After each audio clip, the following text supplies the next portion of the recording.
Hello friend, how is it going? Welcome back to Auto Resource YouTube channel. This is our own 2006 Honda Ridgeline. We love this girl. We are second owner. We bought her 10 years ago.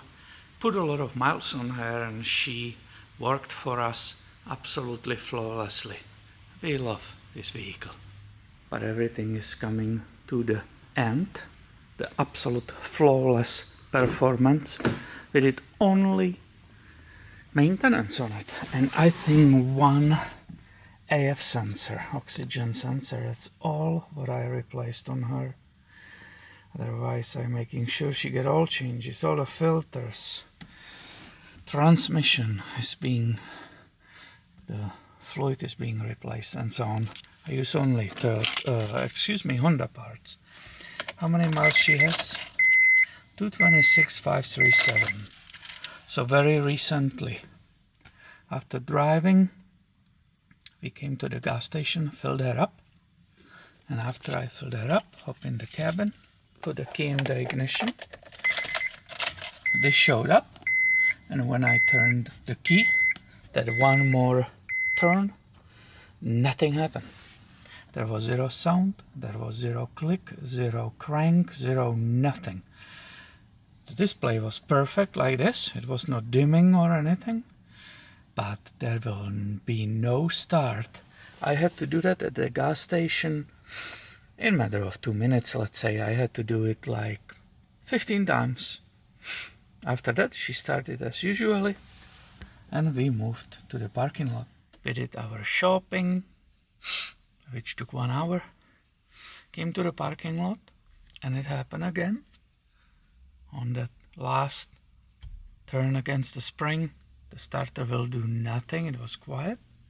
But after I do it twice or 3 times, again, she started perfectly and she was running perfectly. Absolutely no problem.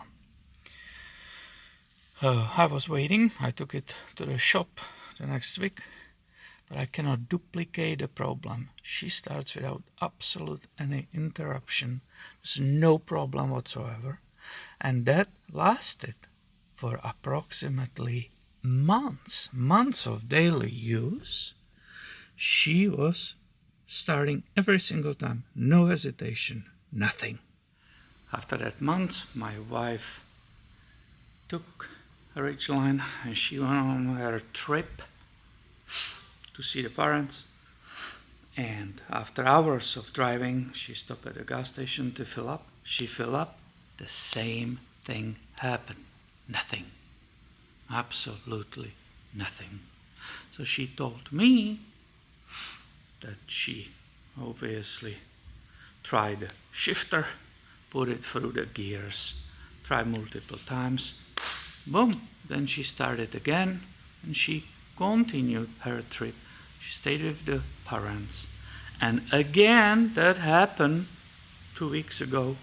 And again, flawless operation of that starter. We cannot duplicate it. It always starts. It was just these 2 coincidences, or not coincidences, two instances. And both of them were after filling up with the gas. So you obviously go and think, hey, there's some device which is maybe either for rollover to stop engine running, or there is some electronic device which completely stop delivery of the electricity to the starter solenoid. There must be some safety which is related to the gas, correct? Because twice it happened only, and it was after filling up, when it went all the way up. If you look in your repair manual. Look how thick it is. I have 2 of those for this. And if you look on the wiring diagrams, you realize that these vehicles, this generation of Ridgeline, don't have anything like that. There cannot be any interruption caused by some safety device to stop you from starting when there is too much gas, or the gas, maybe you filled up and it went in the evap and it flooded evap or something.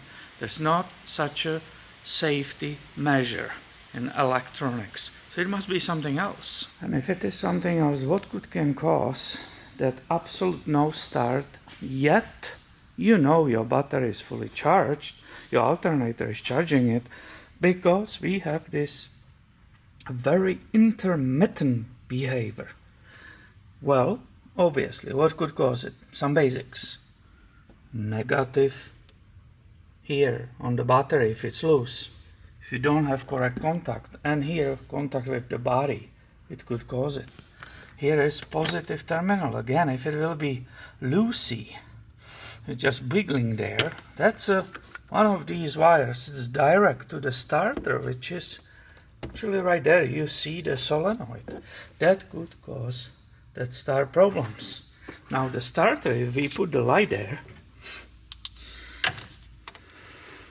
I will zoom on things so you can see it better. Come on, Peter, hurry up. They don't have whole day sitting here. So this is the solenoid right above that yellow handle, which is for automatic transmission fluid dipstick right there. This is the starter body, and the smaller cone, or this is the solenoid. It has the contact on the back. I will do my best to show you all of it, but these hoses, coolant hoses, are in the way. Do you see right here? That's a small cable which goes direct to the solenoid, and that's a signal from the ignition, or basically it's the low voltage. The main voltage is, if we look from the other side, change the light again, and I said there's a main cable coming direct from the battery. Do you see it right here? I will put that boot off. So that's a direct from right here, and there is voltage all the time. So when you will be replacing your starter, you have to disconnect the battery, otherwise you will cause immediately. I just ripped my skin off. So here is the main positive coming. Yeah, this just ripped my finger open. That sucks, because we work with hands and that's not cool. Anyway, I'm trying my best to show you everything. I guess I have to pay for it. So you have to always make sure these are perfectly connected. There's no rust, they are not loose. That smaller wire, it just push on type. Sometimes they could be wiggling. So you have to make sure it's completely fine. That will 100% cause problems with intermittent starting on such a vehicle. What else on Honda Ridgeline could stop you from starting the engine? Well, it's also ignition switch. We have ignition lock, which is on this side where you put a key. But if you look, if you take apart this whole thing, right on this side is ignition switch, which I have on the table. I will show it to you because it's a wife's car and I bought all of it.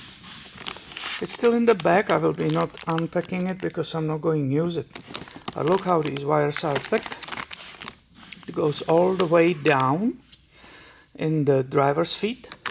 This is where it's connected. It has its junction down there. So that could be, purely theoretically, this plastic part right here. And this whole switch could be defective from the age. Super high miles, super high age, so it can go bad.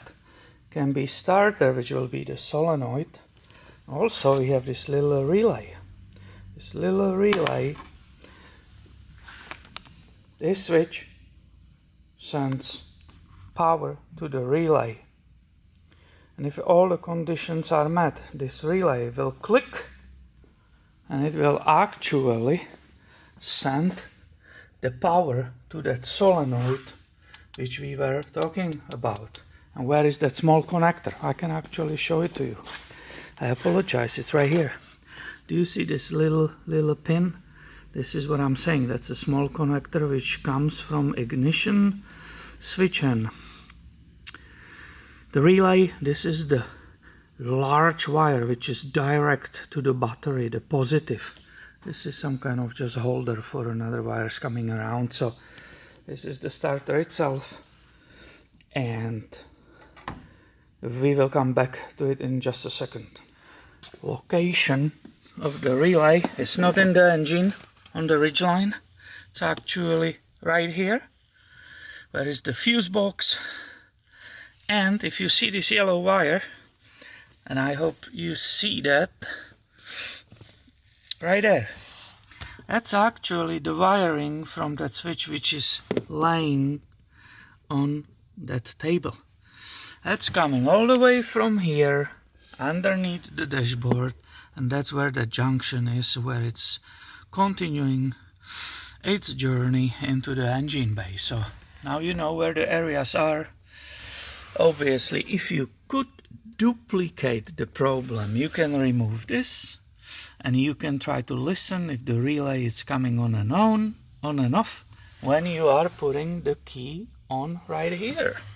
I never was able to duplicate ever, and based on previous education and experience, you can see it has 226,000 miles on the odometer. We are the first owners, so I know that starter is original. I know it was never replaced. Watching this behavior and how intermittent this problem is, knowing that there is no safety mechanism which is related to the filling gas tank too much, or there will be possibly triggering some rollover valve that will shut off the ignition or whatever. Knowing all of that, and talking even the other people who work on cars all day long for many, many years, longer than me, we clearly agreed that despite the fact I cannot duplicate a problem and correctly diagnose the entire system, we will go with replacement of the starter. And this is why. It's very uncommon that switch which checks for park and a neutral on the shifter is bad. It's very, very unlikely. We don't have these cases. This little tiny relay, baby, well, sure, they go bad, but it will be not intermittent. When they go bad, they just go bad. They burnt, there is too much rust inside, they just stop working. These ignition switches, they are on certain Hondas famous, and actually they were so bad or famous, they were failing so much that there were technical service bulletins. But again, it should just stop working. And we have the case of the absolute opposite. We have the case that after fill up, and that's confusing us, the starter will do absolutely nothing. And I couldn't at that time have a voltage and see if I'm getting a signal to this small wire right here. This is what you will be checking. If that happens to you, you need to see when the key is turned all the way, there needs to come 12 volts. You have constantly 12 volts here, the big wire, but the small one needs to receive 12 volts. I was not able to do that, but most likely the way I describe you all these details, how intermittent it is, then that it's related that such an old starter is just giving up. It started malfunctioning, and most of the time it starts with intermittent, which will progress later to most often, and the problem is here in this solenoid. Because of that, unfortunately, a little bit blindly, but because it's my wife's car and I don't want her to be stranded ever, I bought a new starter and I will be replacing this entire unit. I will not do this, neither the relay, because I want to make sure that it was the starter. If I do all three, I will never find out what it was. And I bet you maybe I'm too optimistic, but 99% or 95% it is the solenoid on the starter. If you like the video, please give it a thumb up and stay tuned. I have way more coming your way soon. Thank you for watching and have a great day, my friend.